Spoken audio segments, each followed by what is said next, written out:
આમ કઢી ફજેતો.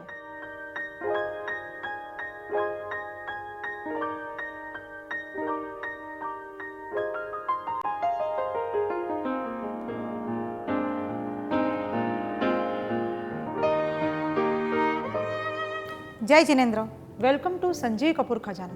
હું છું અમીષા. આજે હું આપ સૌ માટે લાવી છું જૈન રેસિપીનો ખજાનો. ગરમીની સિઝન આવી ગઈ છે, એની સાથે સાથે કેરીની પણ સિઝન આવી ગઈ છે. બધાના જ ઘરમાં આ સિઝનમાં યા તો દૂધ કેરી બનતી હોય યા તો રસ બનતો હોય, પણ સાથે કઢી ભાત તો બનતા જ હોય. પણ આપણે અહીંયા બનાવીએ છીએ આમ કઢી, જેને ગુજરાતીમાં કહેવાય છે ફજેતો. તો ચાલો આજે આપણે અહીંયા બનાવશું ફજેતો. ફજેતો બનાવવા માટે આપણને લાગશે દહીં, ફ્રેશ કેરીનો રસ, હળદર, લાલ મરચું, ધાણા જીરું પાવડર, ગરમ મસાલો, જીરું, રાઈ, બારીક કાપેલા લીલા મરચાં, બારીક સુધારેલી કોથમીર, કઢી પત્તા, વઘાર માટે હિંગ, વઘાર માટે તેલ.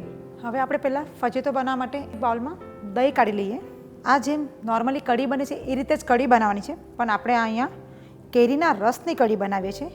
જે રસની સિઝન હોય એટલે ફજેતો તો બધાના જ ઘરમાં બને, એમાં સ્પેશિયલી ગુજરાતીઓના ઘરમાં તો ફજેતો બને જ છે.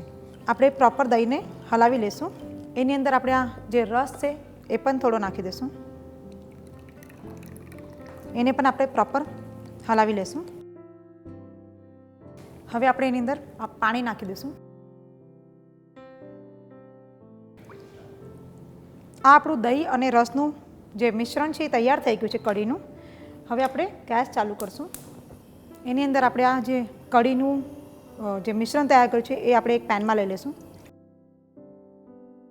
દહીં ફાટી ન જાય એટલે આપણે એની અંદર પહેલાં મીઠું નાખી દઈશું.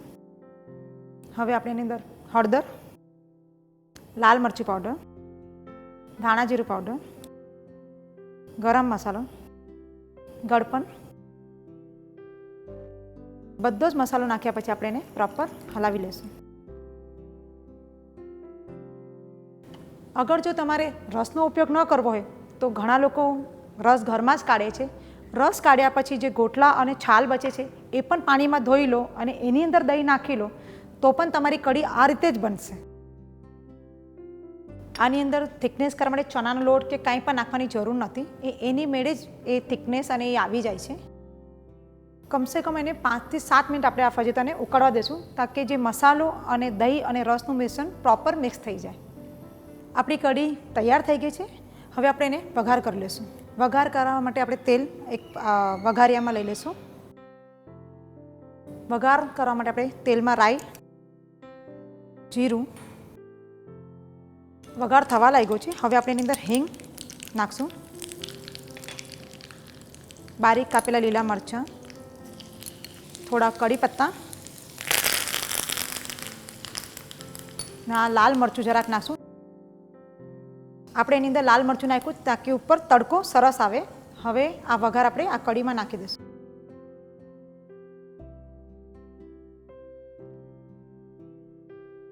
હવે આપણે એની અંદર બારીક કાપેલી કોથમીર નાખશું, જેનાથી ફજેતાની ફ્લેવર ડબલ થઈ જશે. ઘણા લોકો ગુજરાતીઓ ઘરમાં કે કોઈ બી ઘરમાં રસ હોય એટલે સાદી કઢી, સાદી દાળ બનાવે છે, પણ હું તો કહું છું જો ફજેતો બનાવો તો રસ ખાવાની મજા પણ એકદમ ડબલ થઈ જશે. આ આપણો ફજેતો તૈયાર થઈ ગયો. બનવામાં પણ ખૂબ જ સરળ છે અને રેસિપીમાં પણ ખૂબ ખાસ લાગતું નથી, કેમ કે રસ તો આપણે કાઢી જ રહ્યા છે અને દહીં તો હરેકના ઘરમાં હોય છે. તો આ આપણો ફજેતો તૈયાર થઈ ગયો છે.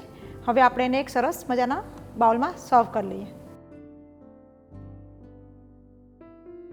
આ આપણો ગરમા ગરમ ફજેતો જેમ કે આમ કઢી તૈયાર થઈ ગઈ છે. તમે પણ ઘરમાં રસની સિઝનમાં આને બનાવો અને એની મજા માણો.